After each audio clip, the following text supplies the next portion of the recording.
Greetings. This is Brennan, and welcome to Musings of the Mind. I just got back from my grandparents' retirement facility. And when I was out there, I spent quite a bit of time running on the treadmill in their exercise room, and came to a profound insight when on that treadmill. You see, I was running on the treadmill for about 4 hours. Hours, roughly.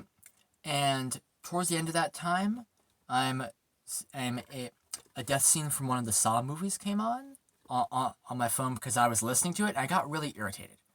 And I was thinking, does anger, does frustration, do these lower level emotions have any use in modern life?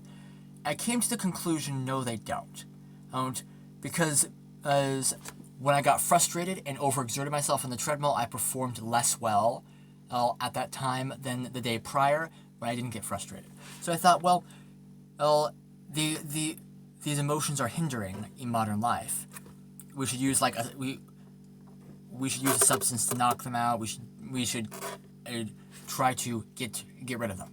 But as I was running at this point, I came to a realization, and that is, as I was running more on the treadmill, I came to a realization, no, the purpose of these emotions is to guide us in the right direction in life. If a great example of this is, if you're at work and you're angry, what does that mean? Why are you angry? Well, because your boundaries were violated. You feel that your rights were infringed upon, your boundaries were infringed upon, and you were disrespected. It means something to that effect.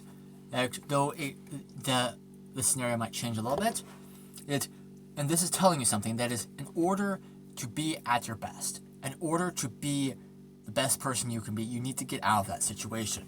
And the problem is, in modern life, a lot of people really, really feel that they're married to their job, they have to be there no matter what.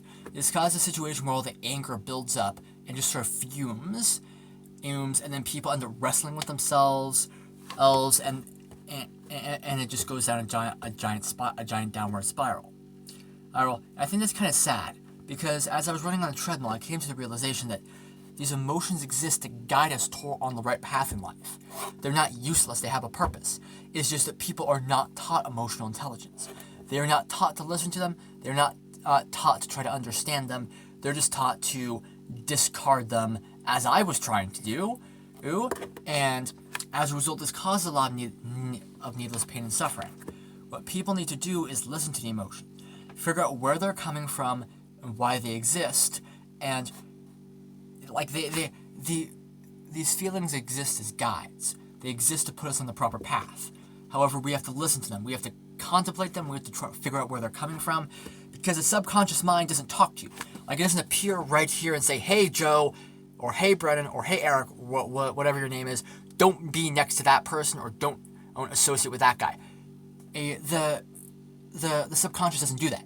The subconscious communicates to you in emotions, and you need to build your emotional intelligence. You need to pay attention to them and try to understand.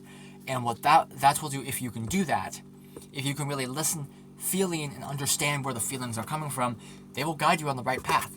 They exist as a defense mechanism and overall a mechanism to guide you towards enlightenment if you're willing to hear. But again, a lot of people don't want to hear. They're so stuck up in this, I gotta be in this job situation, or I gotta hang out with these people, or I gotta be in this situation. I feel trapped, something to that effect. They feel they can't leave. And what the very emotions are trying to tell you is, you gotta get out of there.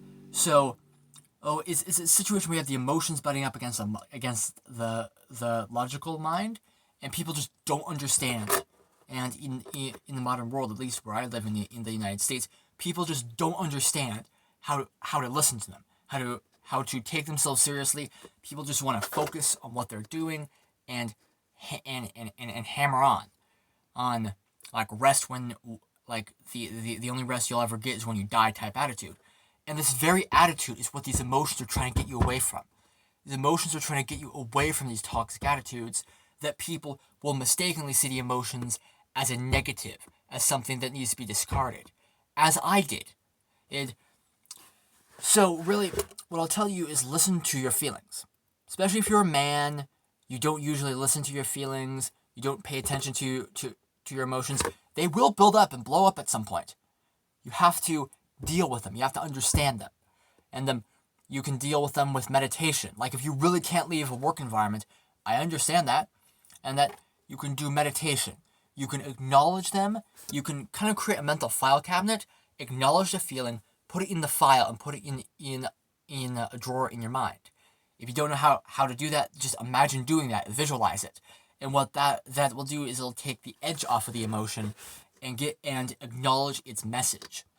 What that technique will do is allow you to categorize your frustrations in a useful way that you can understand and utilize, as opposed to just getting pissed off, trying to suppress it, getting pissed off, trying to suppress it, and yelling at some random person who's not even involved at it. So, having said that, I think I've communicated what I wanted to do here. Thank you very much for listening. Bye.